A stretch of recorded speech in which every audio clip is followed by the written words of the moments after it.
E11.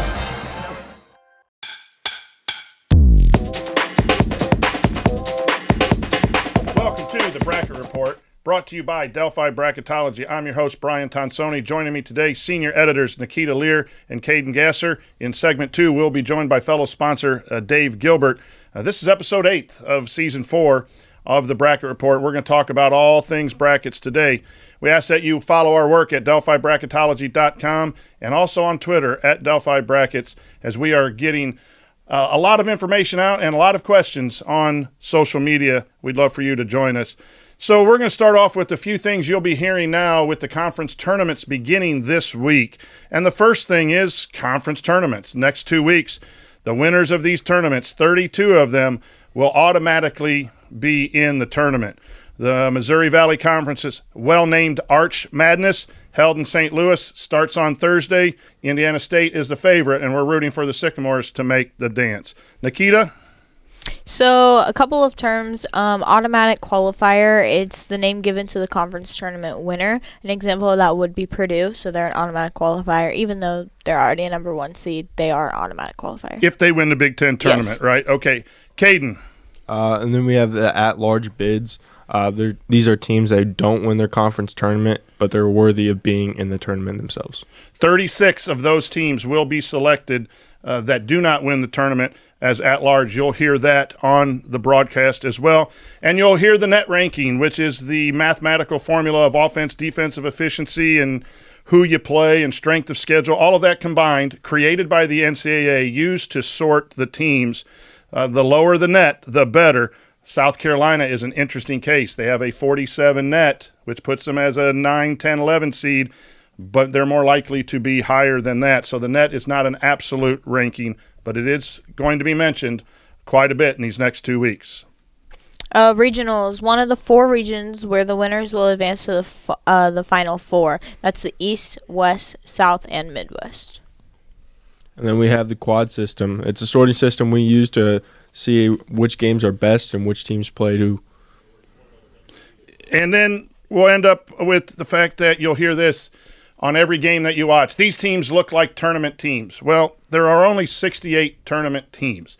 And so despite what the broadcasters will say, and Joe Lenardi and everyone who will try to advertise and pump up their broadcasts, some of the teams that you'll watch in the next 2 weeks will not make the tournament, despite what the announcers say that every team is looking like a tournament team.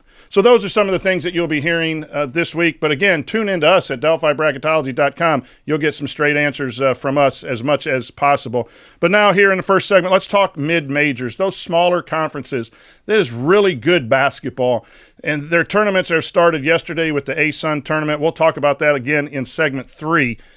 But it's really good basketball. And somewhat it's a shame that it's win it or go home, because some of these teams might be able to play against the bigger teams from the conferences. Indiana State, Richmond, South Florida, Princeton, Grand Canyon have all had really good seasons. They're likely to be 12 seeds.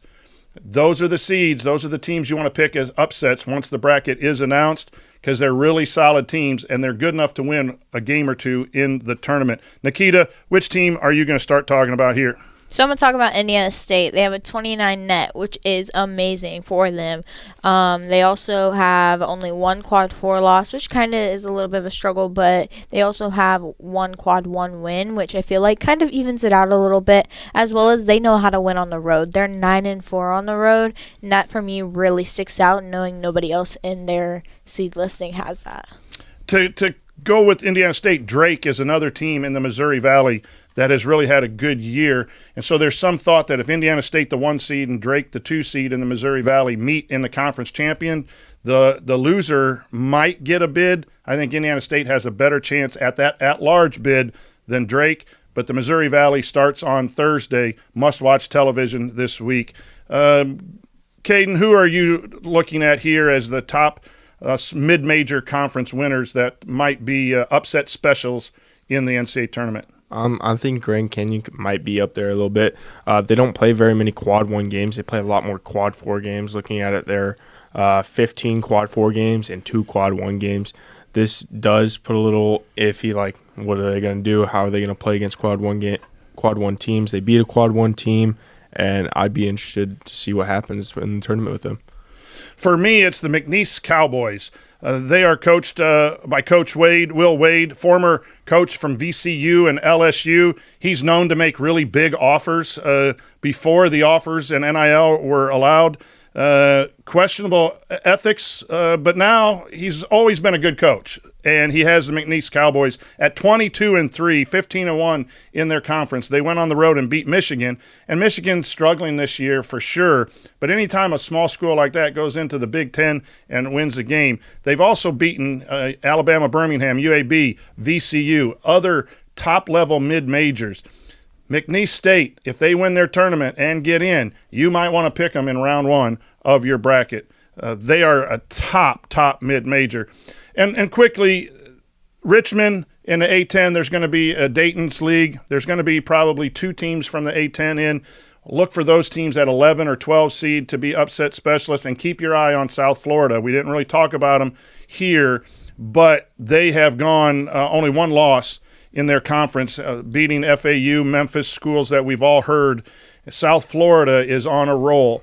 If they can get in, they might still have to win their conference tournament, has an outside chance at large, but I'm thinking about picking them in round one as well. So Indiana State, Richmond, South Florida, Princeton, Grand Canyon, and the McNeese Cowboys, some of the best mid-majors, upset teams to watch in the NCAA tournament. Stay with us here on the Bracket Report as we'll take a look at some movement in our top 4 seeds, and of course we'll take a look at the bubble. We'll be right back. Ball here. Harris scores. With 19 seconds left.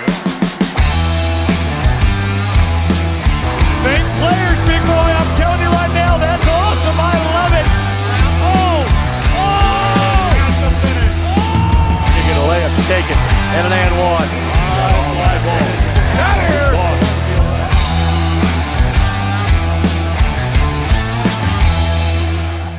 McCulling in time. Oh, no! It's good. This one is good. There you go. Wow, Dawson makes a great catch. Spin, win, 3, bury it for Leland Walker. Tie the game they do with the dunk by Malik Edmonds. What a play. Oh, my goodness. I feel a little momentum starting to fall Ellen's way. Wrestler! Whoa! McCulling in time. Oh, no! It's good. This one is good. There you go. Wow, Dawson makes a great catch. Spin, win, 3, bury it for Leland Walker. Tie the game they do with the dunk by Malik Edmonds. What a play. Oh, my goodness. I feel a little momentum starting to fall Ellen's way. Wrestler! Whoa! Throw it up for Tillman. Oh, My goodness. 122.60 for Penn. what a swim. 6 of them.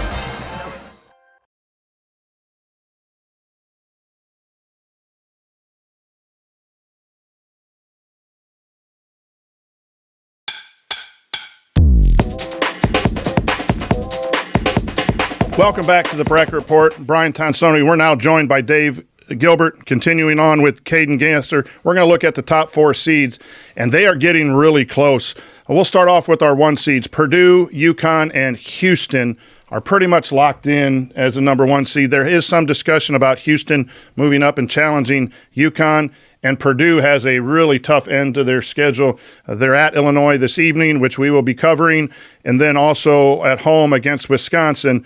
Purdue should be able to take care of business at least once, if not twice, and maintain that number 1 overall seed. But, guys, let's talk about the last number 1 seed. You got 3 teams that I think are really, really solid teams. In Arizona, you have Tennessee, and you have North Carolina. Caden, your thoughts. We moved Tennessee up. They beat Alabama and take the lead in the SEC. We've moved them up to our last 4, but really any of those teams can be, or the last number 1 seed. What are your thoughts on that competition for that spot? Just like looking at it in general, when you look at our spreadsheet, you look at and you see that Tennessee is beating both those teams in mostly every category. And it's no surprise that I think we put Tennessee up,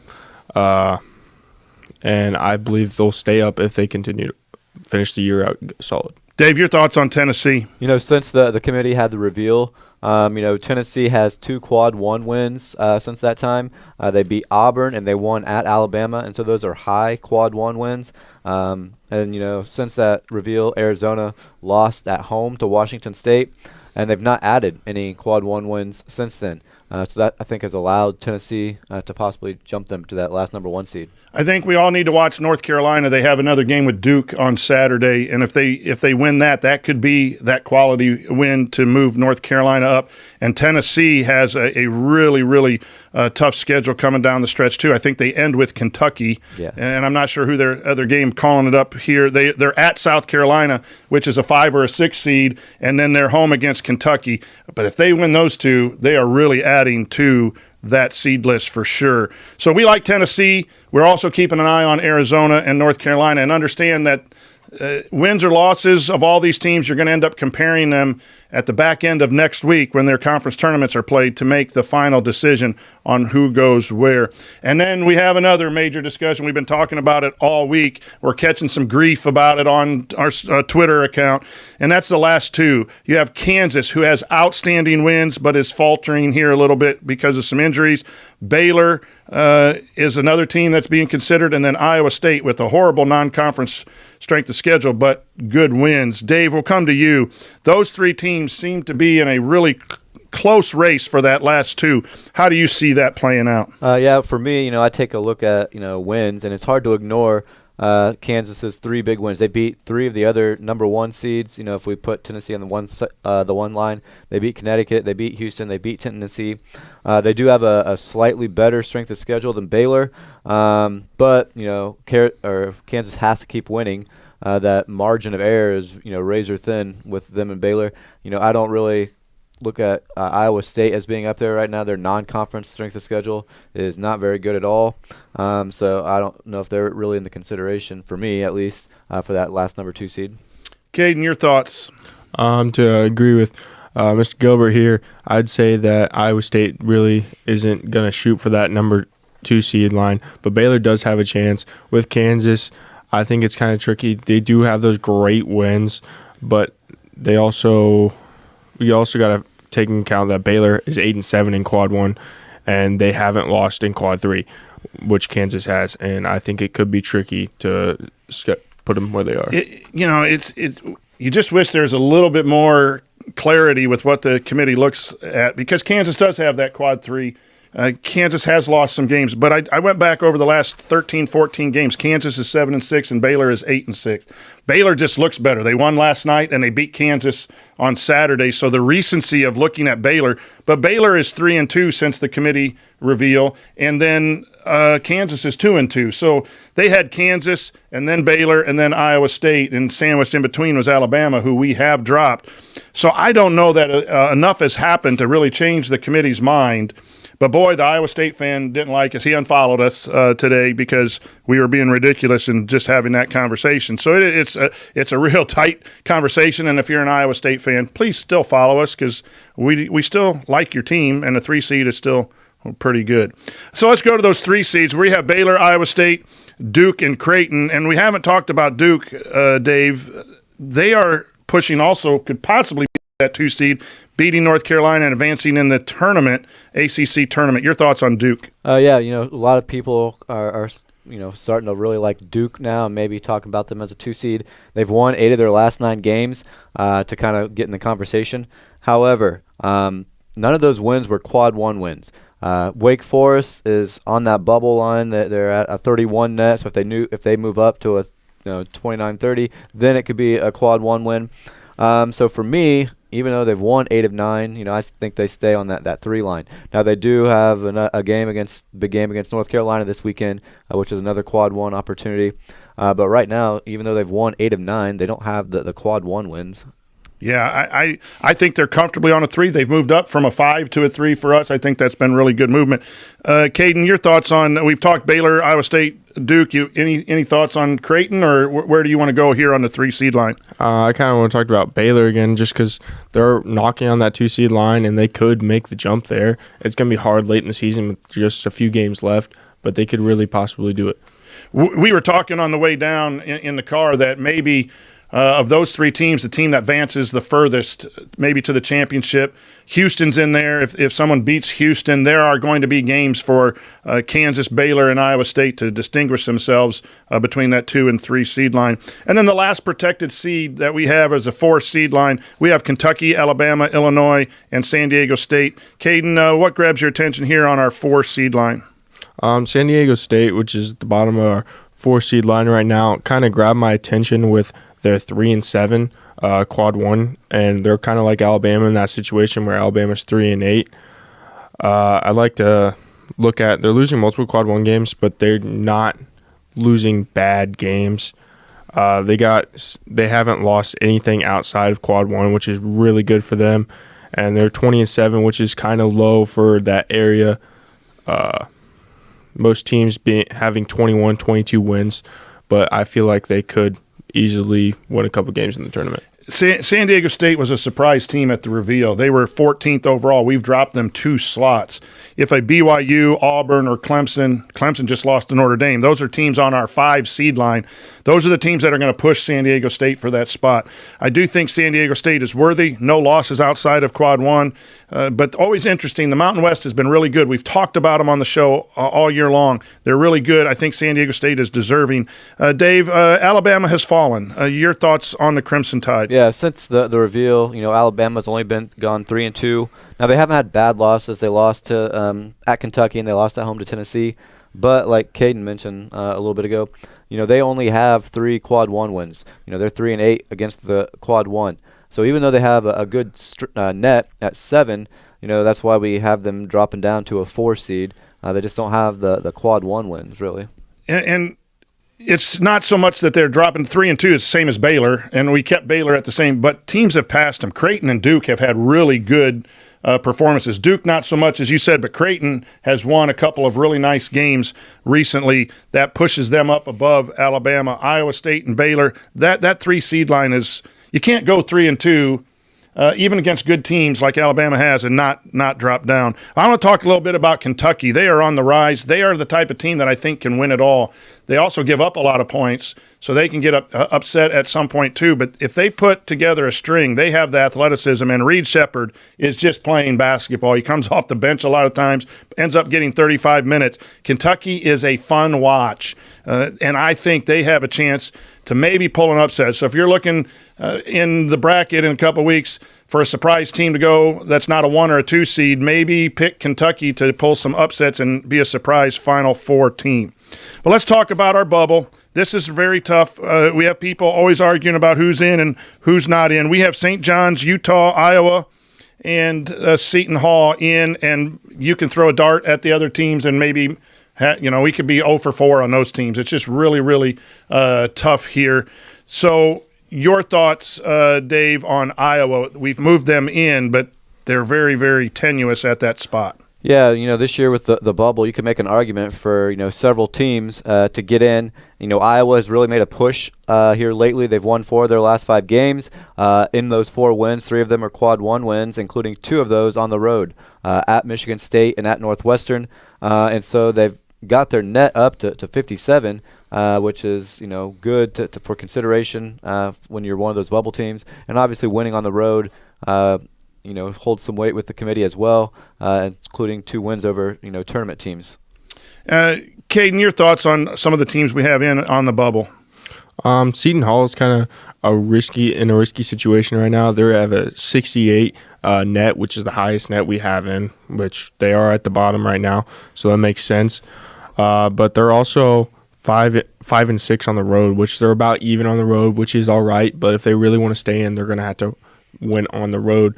And all these games are pretty close. 21 on their conference schedule, conference schedule is pretty good for a team this low, but they're going to have to win a couple more games, being 5-7, they're going to have to win a little more just to stick it inside the bracket. Utah, Iowa, St. John's, we like their non-conference strength of schedule and quality wins. We're going to focus on that. The committee could go elsewhere. If they're looking at metrics and net, you got Colorado sitting out there, Wake Forest, teams that have played really good basketball, offense and defense, but don't have the wins. If that's what the committee prefers, we're going to be wrong. But we're kind of looking at teams right now that have scheduled tough and have lost some games to those teams that because they scheduled tough, but also have some wins. And we just think Utah, Iowa, Seton Hall, despite their metrics, deserves to be in. But we can be totally wrong, or we can be exactly right with 5 committee members, and it ends up then 7 think something else. So this is how tight it can be. Let's look at the teams that we have out. We have New Mexico, Texas A&M, Memphis, and Wake Forest. The Aggies, we had them as 11th seed out. Now we have them as second team out. They have the wins. So if we're going to go wins, Texas A&M has wins. They have some really bad losses, 4 quad 3 losses. I don't think the Aggies are going to get in, but I want them up that high. Caden, your thoughts on a team that is out? We don't have them at the top, the last 4 in, but right below them is Virginia. They could potentially break into the bracket with no quad 3, no quad 4 losses. There's not many teams down here that don't have those losses, and I get their 2-6 in quad 1, which is not great for them, but that 6-3 in quad 2 could really help them out. And if they win throughout the rest of the season, they could bump them into the bracket. They're pretty high in the conference. That doesn't really matter, but sometimes if they're looking for 3 or 4 teams and they're close, I do think Virginia. Dave, you want to talk about New Mexico? Yeah, New Mexico is a team we've had in the bracket before. They've lost 3 of their last 4 games, including a quad 4 loss at home to Air Force. They do have a good net at 28. The net's not that old, but no team with a net better than 30 has been left out of the tournament. But those are always precedents until something changes. So check with us tomorrow on the website. This will all be changed because things happen every night, and we may even look at this without results and want to change it. But stick with us. Next, we'll talk about the upcoming conference tournaments and always end with our games to watch. McCulling in time. Oh, no! It's good. This one is caught. There you go. Wow, Dawson makes a great catch. Spin, win, 3, bury it for Leland Walker. Tie the game they do with the dunk by Malik Edmonds. What a play. Oh, my goodness. I feel a little momentum starting to fall Ellen's way. For the ultimate Wi-Fi experience, you need a managed Wi-Fi service with advanced Blast Wi-Fi. Blast Wi-Fi systems provide ultimate coverage, ultimate performance, and ultimate power all the time. Available from Mulberry Telecommunications, Blast Wi-Fi systems feature the latest Wi-Fi 6 technology and are equipped with unrivaled bandwidth and 4 times more simultaneous connections so you can connect tons of devices throughout your home with no lag and no downtime. Plus, with 24/7 support and remote troubleshooting, you can rest assured that Mulberry Telecommunications is always here to help you should any issues arise. It's the ultimate Wi-Fi experience, and it's a blast. Blast Wi-Fi is now included with Mulberry Telecommunications fiber internet packages. Contact Mulberry Telecommunications at 296-2885 today to get started.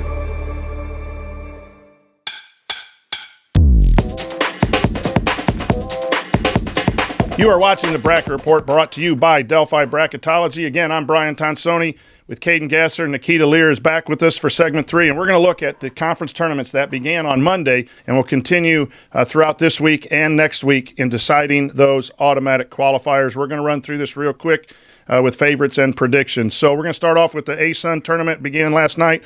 Favorite is Eastern Kentucky. Our prediction, Lipscomb will be going to the dance. Caden. Then we get the Sun Belt Conference, where we have Appalachian State 24-5 is predicted to win, but we have James Madison 27-3 there. Then we have the Horizon Tournament, which we have tons of members going this upcoming Monday and Tuesday. I myself and Tonsoni over here will be there. The favorite is Oakland, but we have predicted Wright State. It's a little bit of an upset, but there's a lot of teams in that Horizon that are really good basketball teams. Patriot League, Colgate has been a clear leader all year. They are going to win it and go to the tournament. Ohio Valley, Morehead State has been leading it all time, so we're going to stick with them. Big South. High Point is the favorite, but UNC Asheville is our prediction. I'm going Missouri Valley, and I'm going to stick with the Sycamores. Indiana State is a favorite, 1 seed. They're going to win it, and if not, they're going to get automatic big. We want to see Kareem Abdul-Jabbar in the NCAA tournament. Then you got the Northeast Conference, where Central Connecticut State is 17-10, but we're going to have Merrimack, who's 19-11, hopefully win out that one. Merrimack is first-year eligible tournament. They've had to spend 4 years not eligible to move from Division II up to Division I, kind of rooting for Merrimack to make the dance. Then we got West Coast. St. Mary's is the favorite. However, we predict Gonzaga is going to take out on top. Gonzaga's made the leap. Southern, Samford has led most of the year. I think they're a clear-cut favorite, and we predict Samford to win.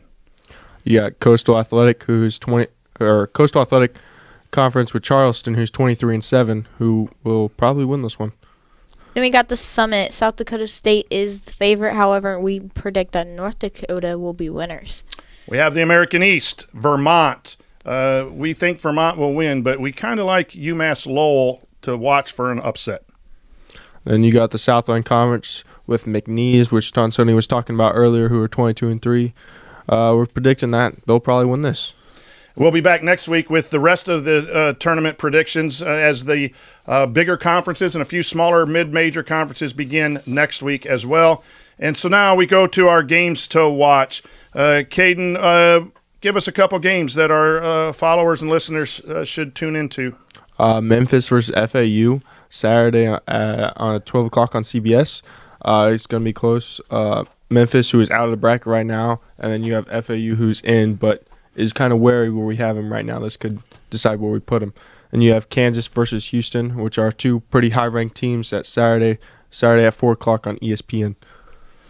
Nikita. I got North Carolina versus Duke Saturday, 6:30 on ESPN. That's just going to be good basketball. It's always fun to watch them two play. And then I got Wisconsin versus Purdue, Big Ten teams, Sunday, 12:30 on Fox. I'm going to go Tennessee, South Carolina. We're kind of confused on where South Carolina goes. A win there for South Carolina, and I think they're at least a 5 seed.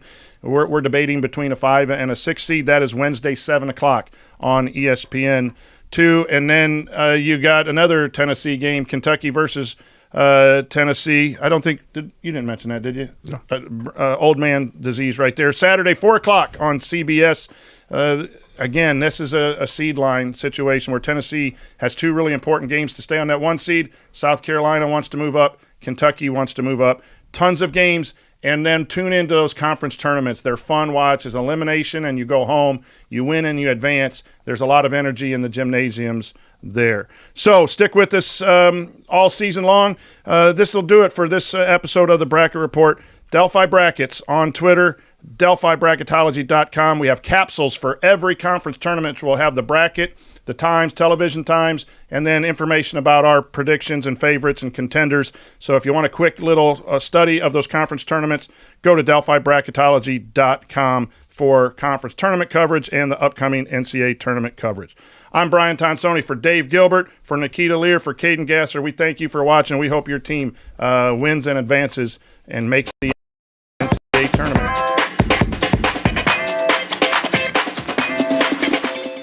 McCulling in time. Oh, no! It's good. This one is good. There you go. Wow, Dawson makes a great catch. Spin, win, 3, bury it for Leland Walker. Tie the game, they do.